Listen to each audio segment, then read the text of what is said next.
And again, this was kind of a cute play on words. Texas in recovery, the state of the state. But we've got a lot going on. And I'd definitely like to welcome Laura Lacefield-Lewis up next. She is the Assistant Commissioner for Mental Health and Substance Use Services with the Department of State Health Services. So if many of y'all heard of the OSARs and public funded treatment and all the different services the state funds, Lauren is over all that. So let's give her a round of applause.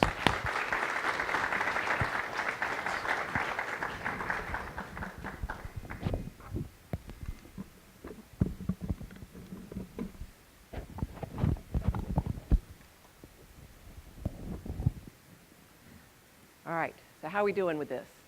So in a relatively small room, normally I need no amplification whatsoever. I'm now suddenly nervous. I didn't know anybody was going to be recording this.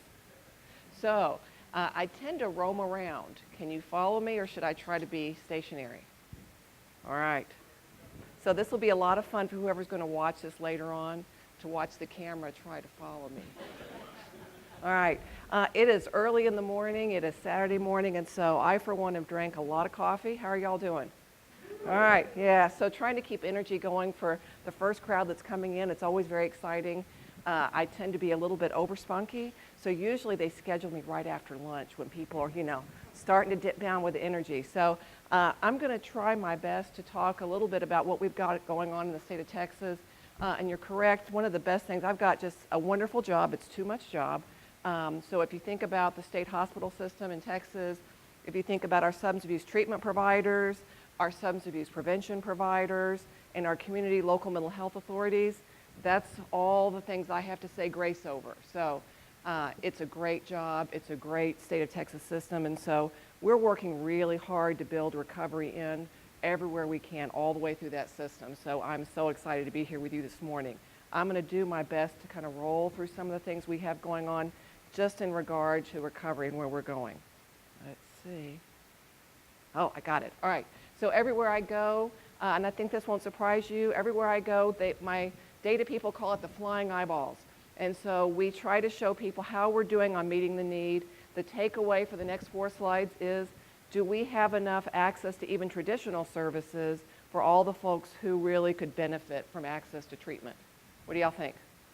No. So part of what I always want to reassure y'all is I know it, and everywhere I go, I try to be sure that everybody knows that when somebody's ready to get help and somebody needs access to recovery services, I want that help to be there for them. I want good quality services and solid recovery supports for folks who need it. So you can see the red dot, we've made a lot of progress in the mental health field for getting a lot more access compared to the need. You can see here for youth, gets a little smaller. Okay, look how awful that is. How about that for a value statement from your assistant commissioner? So that worries me, and so everywhere I'm going, I'm trying to be sure that folks know we don't have access to as much treatment as we need to right now. A good portion of the funding for folks who don't have a payer source is coming from the federal government. Thank goodness for the federal block grant. We've had that for a good period of time. The Texas legislature, I think, I am the most encouraged that I've ever been. We've started to see some real progress over the last couple of biennia where I think they understand it and they really want to get behind and support the substance abuse system. And so I think just the time is right to be really clear. We've got a really good option for them, and it's a really sensible investment.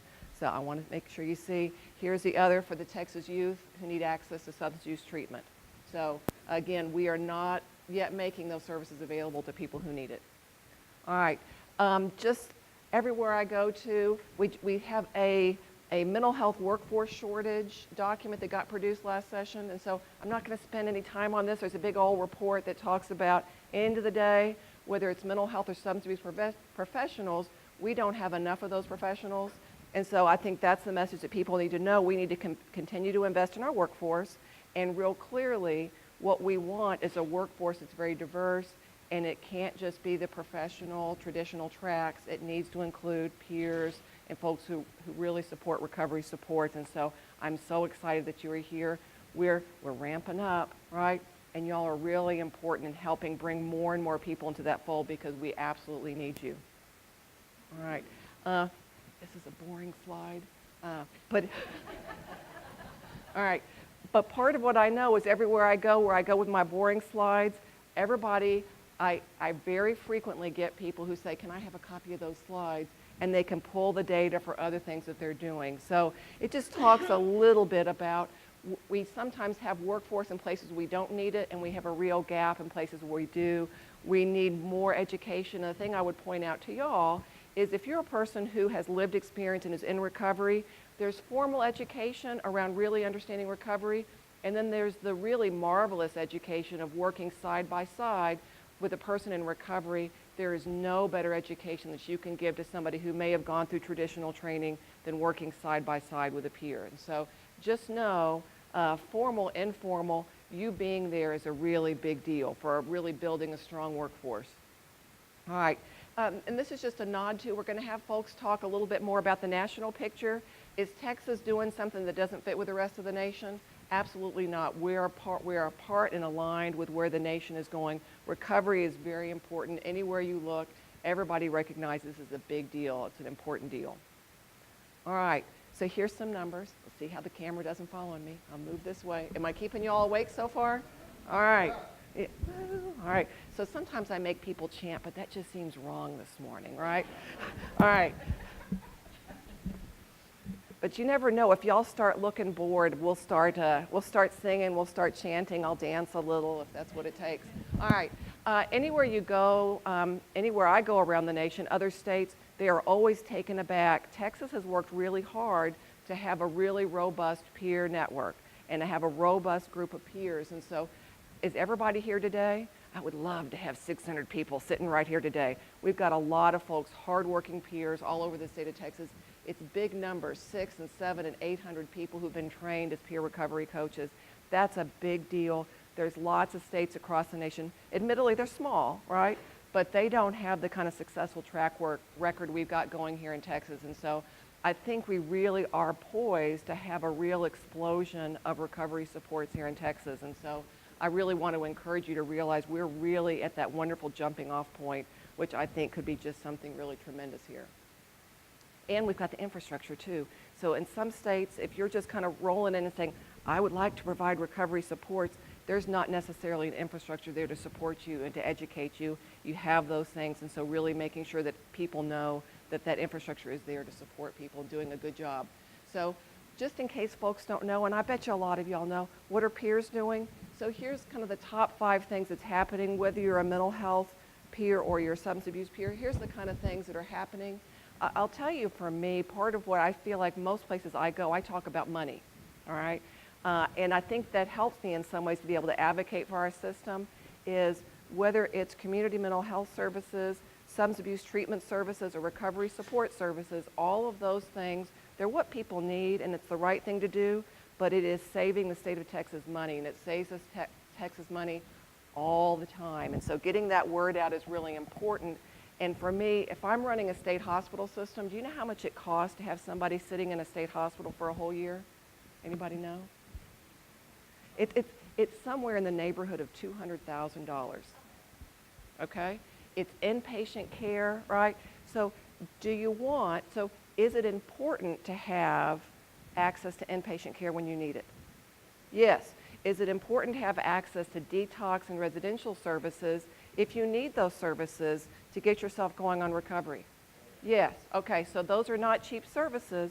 What is the really important role of folks like y'all in keeping folks from having to cycle through that over and over again? If you look at the data, there's lots of folks that we're having a hard time engaging in, keeping the hope of saying, you know what, does it make sense to engage in treatment?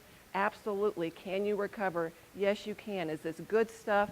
Do they need support on the other end of having received that treatment? Absolutely, because 30 or 60 or 90 days worth of formal treatment for most folks is not going to get you there. They absolutely need that kind of recovery support.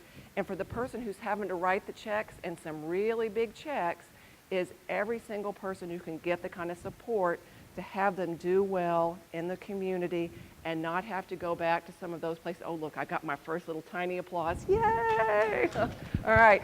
Every single person that you can help keep engaged in the community, getting them employed, keeping them in their own home, saves us a ton of money. And as a person who's in recovery, right, do you feel good when you have to go back into treatment? Do you feel good when you have to go back to the hospital? Is that anybody's personal recovery goal?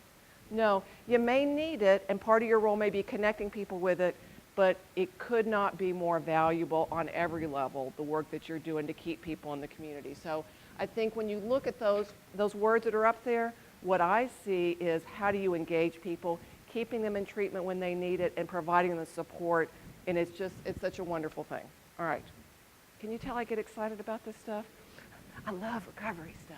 All right, so just a little bit of data, and so just like other people are saying, it's on a certain level. We would love to not chase people around, to collect information on are you full-time, are you part-time, how many people are doing X, Y, and Z, but I think it really helps us to know how many folks are out there, what are they doing, and to get a profile of what's going on. It helps us for planning, and it helps us to be able to explain to other folks what's going on in Texas. So just a little snapshot for anyone who cares what's going on. And it helps me to know, are people who are doing recovery support services, are you doing it full time, or do you tend to do it maybe half time while you're doing other stuff? And I think this helps us to have people understand what does that look like. We're really clear for folks who are doing MH peer work. It's different than the profile for folks who are doing that on the substance abuse side. There's new initiatives that are ramping up. We're going to have more and more data. We just wanted to give you a flavor for what is that data looking like on the substance abuse side. So we're just really excited, and I think more and more we'll see that information rolling in so we understand what our system is looking like. All right, the ROSCs. How many folks have gotten to be involved in ROSCs in their community? Oh, yay! All right, so you have some idea about what this is about and really bringing communities together to talk about recovery and move the system forward. And so I'm just giving you a flavor, just in case you don't know all the stuff that's going on. Our Recovery Support Services Awards. Are there anybody, this is a brand new thing, anybody here who's involved in that? I got a couple of hands. So if you see the hands, come and talk to the people. Raise your hands again. Come and talk to these people about some of the things that they are doing. So you can see here, we're trying to really be sure that we don't end up with two different systems, right? Say, oh, I'm part of the treatment system. No, I'm not part of the treatment system. I'm part of the recovery peer awesomeness over here, and there the twain shall meet. And usually what happens with systems is you mount an army. We're the army over here, and we're the army over here, and even though we should all be one family working together to help people, at a certain point the armies charge at each other. And so, to my mind, I really want us all to be one big system. We're really all about the people. We're all about really helping folks. And so I'm really excited to see words like embed, right, and provide services to people in their natural environment. So I'm really going to be excited to see where there's a lot of freedom in these particular grants, of seeing what happens with some of these Recovery Support Services Awards. And I tell you, if I could find a way to have any less acronyms, I would totally do it.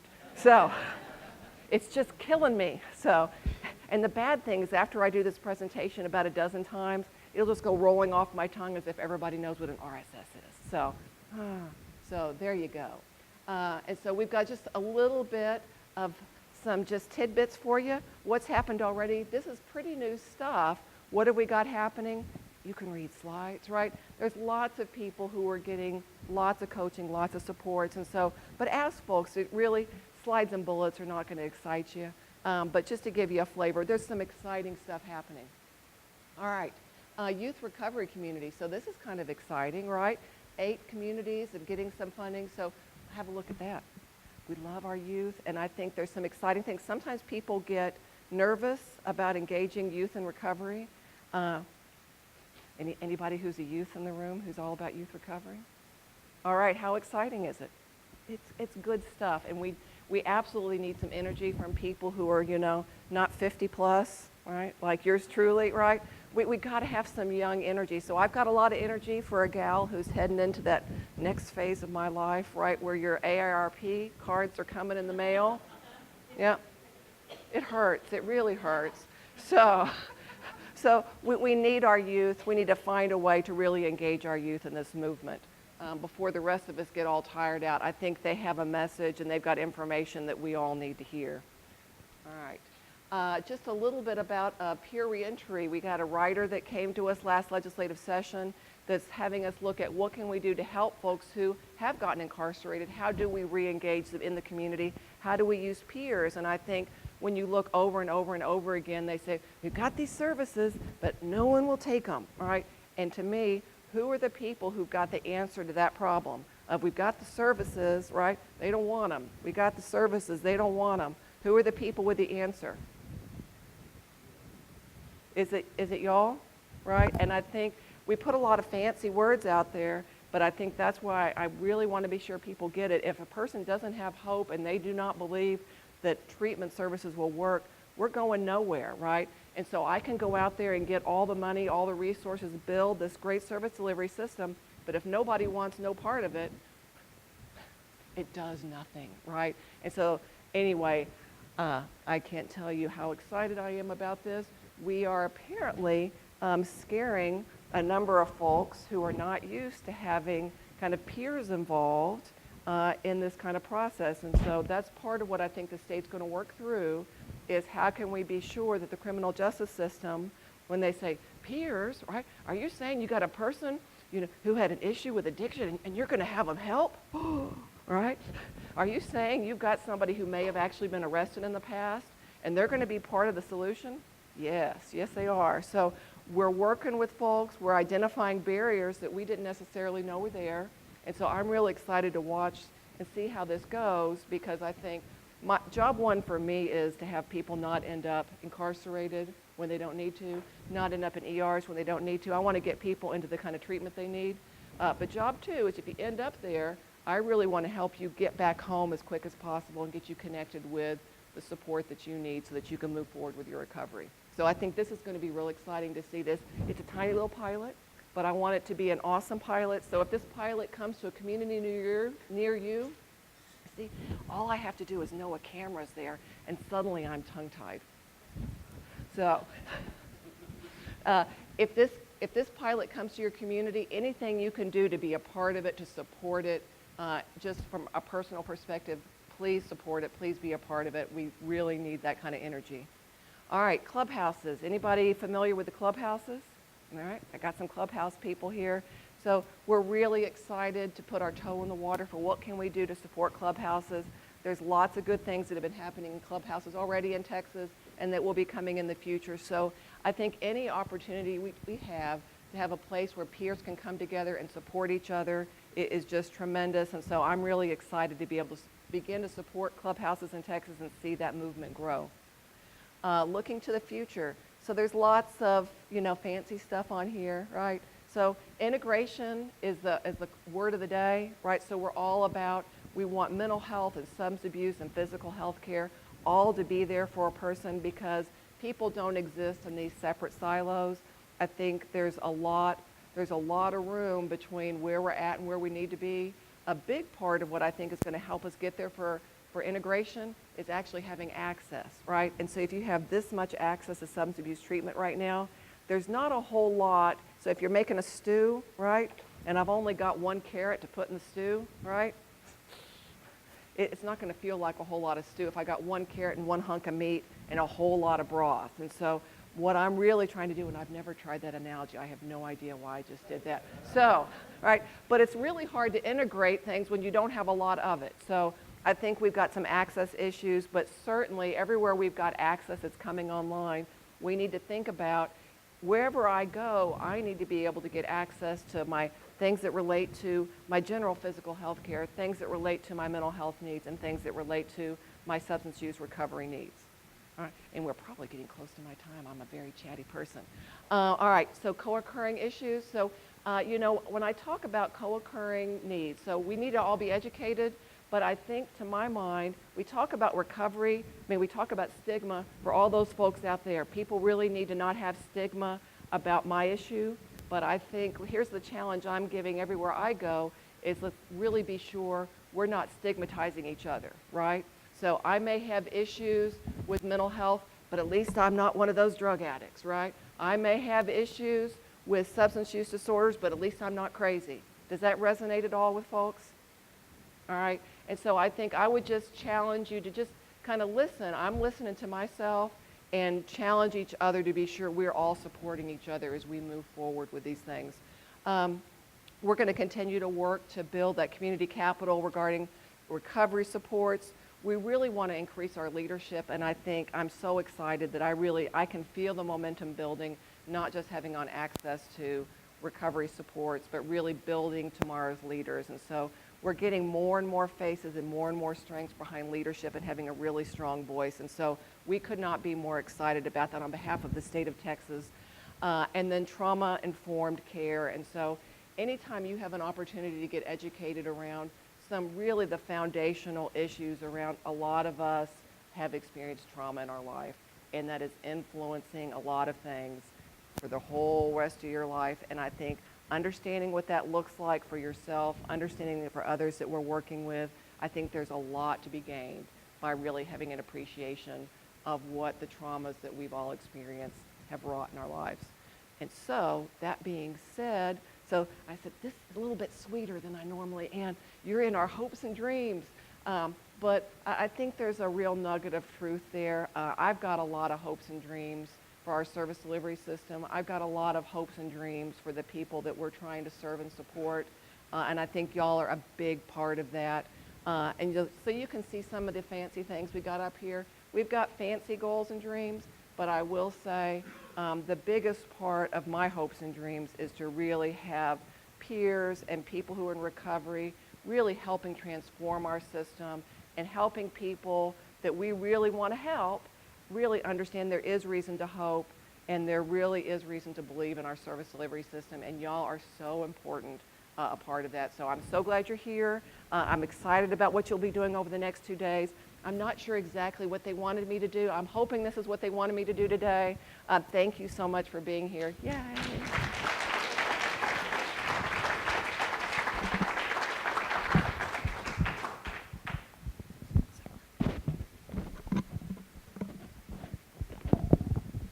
Lauren, thank you so much. We've got lots going on in Texas, and it's because we have state partners like you that we can really grow. And so thank you for welcoming peers in recovery.